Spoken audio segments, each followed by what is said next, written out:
Hello and welcome to my YouTube video.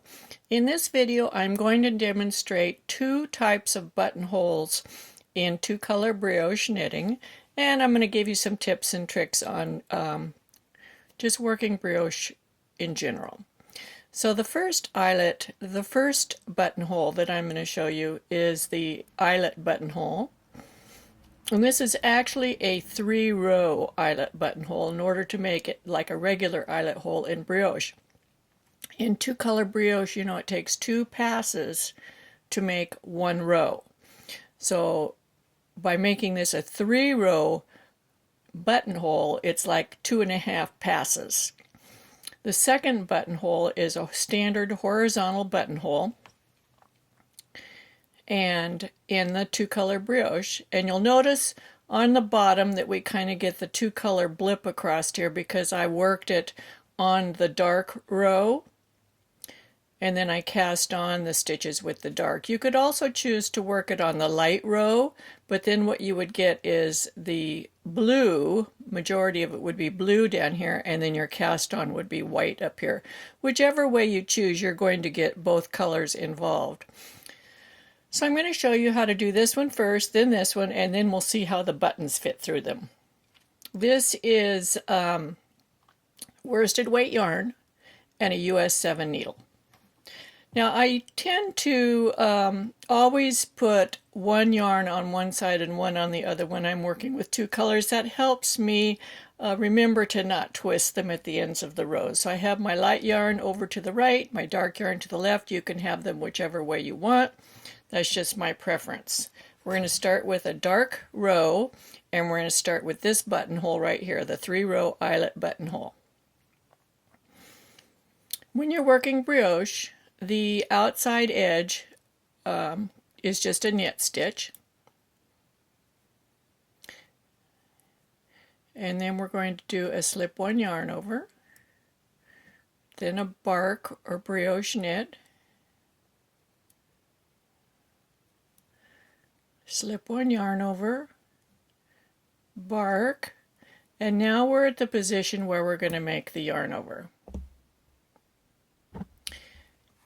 We're going to be adding a stitch for the eyelet, so we need to subtract a stitch, and that's what's going to happen here is we'll work this stitch with its yarn over with this purl stitch together as a knit two together. So we're going to wrap the yarn around this needle twice as you would for a 3-row eyelet buttonhole.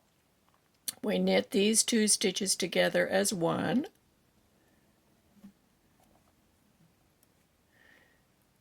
and then we're going to continue across the row.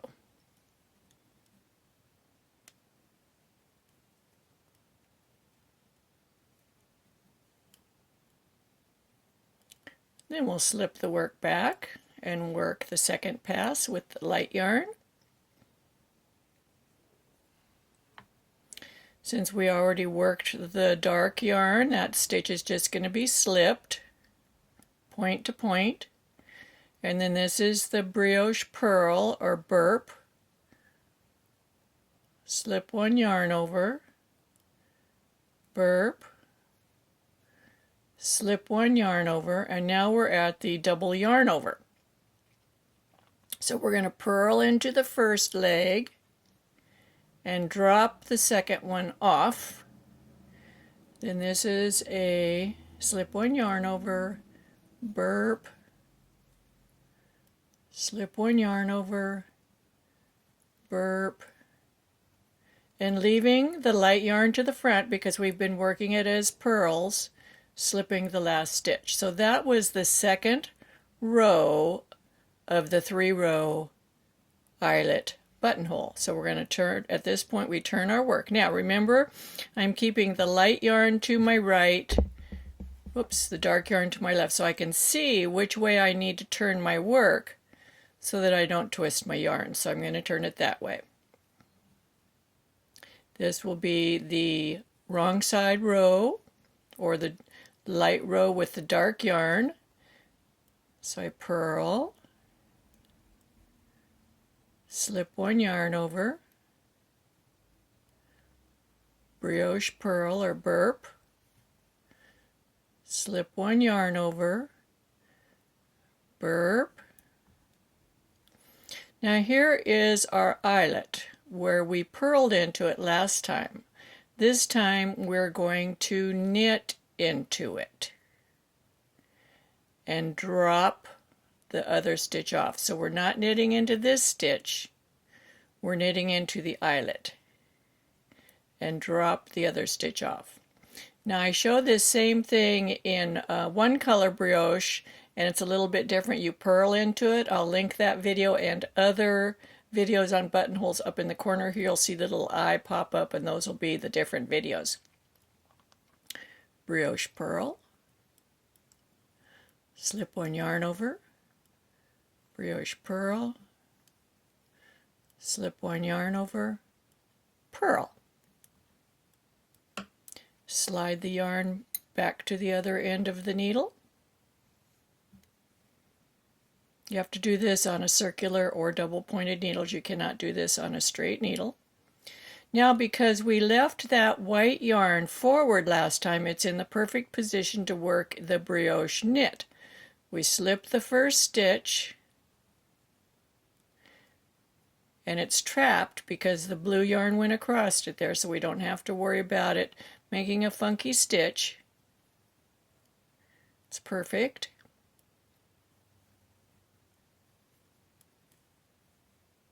Here we're coming up onto our buttonhole, which is completed, but now we have this stitch here which does not have a yarn over, but we're just going to knit it. Slip one yarn over,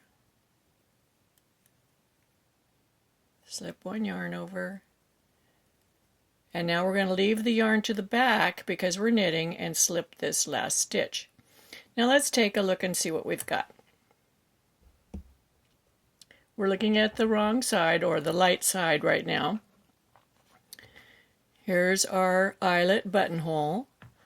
This is the same thing down here, only it's been worked further. You can see that it pulls this rib over to the side. That's where we did the knit two together. This is on the wrong side of the fabric. That's unavoidable. So this really is not a reversible buttonhole, but it looks really good from the right side. It looks absolutely perfect. Here's our new one up here. Doesn't that look nice? So if your fabric does not need to be reversible, this is a good one. So let's go ahead and work on our second one. So I'm going to work a few rows, so we'll move up above this a little bit, and I'll be back in just a second and we'll work the second buttonhole. Okay, I've worked a few rows past the buttonhole. Looks very nice. I love it. Might be my favorite one, other than the fact that it's not reversible. So now we're going to work the one row horizontal buttonhole. And you can choose whether you want to have it blue or white here. If you want it, or dark or light, if you want the dark color to be here, then you're going to work it on a dark row, or on a dark pass. If you want the light color to be here, you're going to work it on a light pass, or color A and color B. Let's say my blue is color A, my white's color B. If I want A to be here, we'll work it on an A pass. If I want B to be here, I'll work it on a B pass. I hope that makes sense. So here we go. We're going to work over to the position where we want it to be.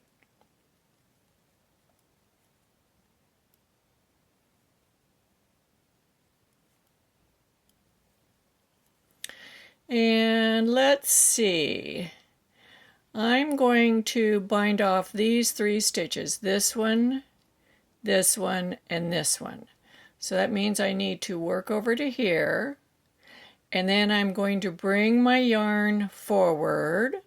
I'm going to slip this stitch to my right needle point to point and take the yarn back. And then I'm going to drop it. I'm not going to need it for a couple of seconds. Let's move it out of the way so you can't see it. Okay, then you're going to slip the next stitch point to point. Now this one was a double stitch. It had the stitch and the yarn over, so you have to pass both over. So we're binding off one. Slip the next stitch point to point, both parts of the stitch. Now we're binding off 2.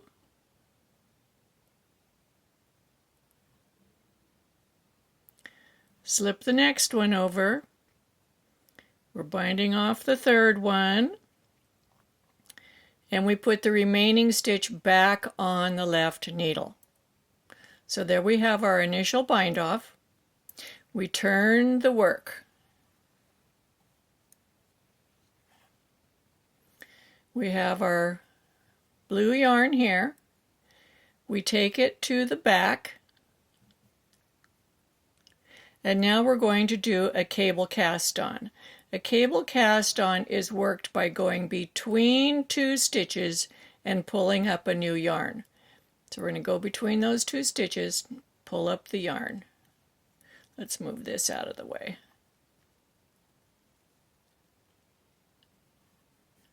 And put it on the left needle. That's 1.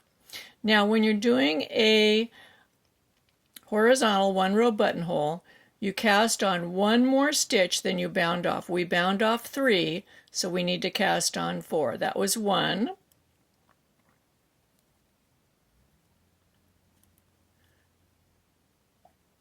And a cable cast on is a very tight cast on, which makes it perfect for buttonholes. 2.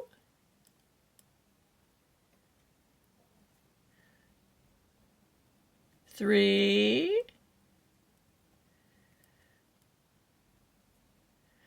4. Now before we put the 4th one on the needle, on the left needle, we're going to bring the yarn forward between the 2 needles. Then put the 4th one back on and tighten it up a little bit. Turn your work back to the right side. We have our 4 cast on stitches there. Bring that last bound off stitch over to the right needle. Take the last cast on stitch over it and off, and that's what closes the buttonhole. The buttonhole is now complete. Then we'll continue working across the row. That was the blue or dark pass. Now we're going to go back and do the light pass.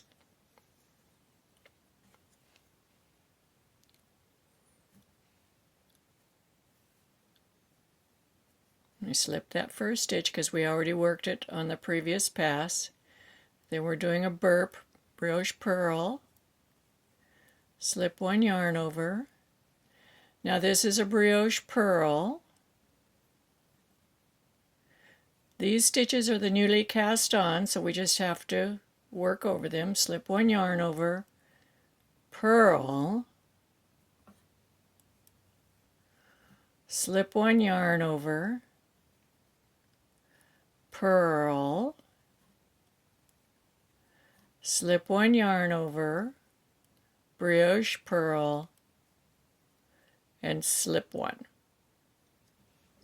Now let's turn the work and do another row. Remember, 1 row is 2 passes, so we want to make sure we're not twisting our yarns. Now we're working the light side with the dark yarn. You know, you can decide whether you want the light or the dark to be the right side. You know that, right? It's up to you. It's personal preference. And we're just working across here in pattern.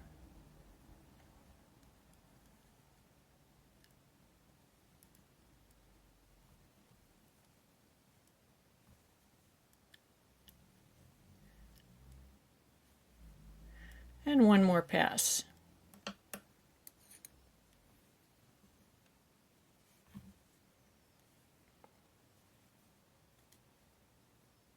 And then we'll take a look.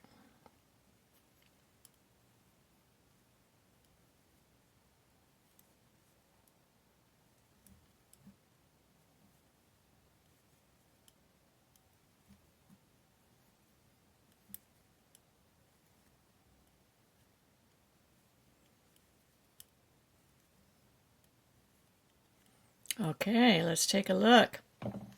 So we're looking at the wrong side right now. And you can see that the dark yarn made the cast on stitches at the top, and you can see some of the blips of the light yarn at the bottom, but this is pretty much a reversible. Here's the one that was completed with more work above it. It's pretty much a reversible buttonhole. It's a 1-row horizontal buttonhole worked in brioche. Here it is up here. So you see the dark yarn across the top and the light at the bottom. Same here. So now let's see how the buttons fit through. Remember, this is worsted weight yarn on a US 7 needle. This is a 1-inch button. This is our yarn over. Goes through easily. 1-row buttonhole. Goes through easily. Now remember, your buttonholes can be a lot smaller than your button. Do you see that? Because the yarn stretches. If you made the buttonhole big enough for the button, you'd have a big gaping wound in your fabric, and you don't want that. See, the eyelets are nearly invisible. I think if your fabric were going to be mostly this side forward, this would be your preferred buttonhole, but this is also a nice looking buttonhole too. I chose not to do a vertical buttonhole because in my practicing and experimenting, it was very similar to this buttonhole, and this one's a lot easier to do with no extra ends to weave in as you have in the vertical buttonhole. If you like my videos, give me a thumbs up. Share my videos with your friends. Come back and watch some more. This is my 300th video that I'm making today, so it's kind of an anniversary, and this is December 31st, 2018. Tomorrow's New Year's Day, so this is my Happy New Year's present to myself. Be sure to come back and see me, subscribe, and I'll see you next year. Happy knitting.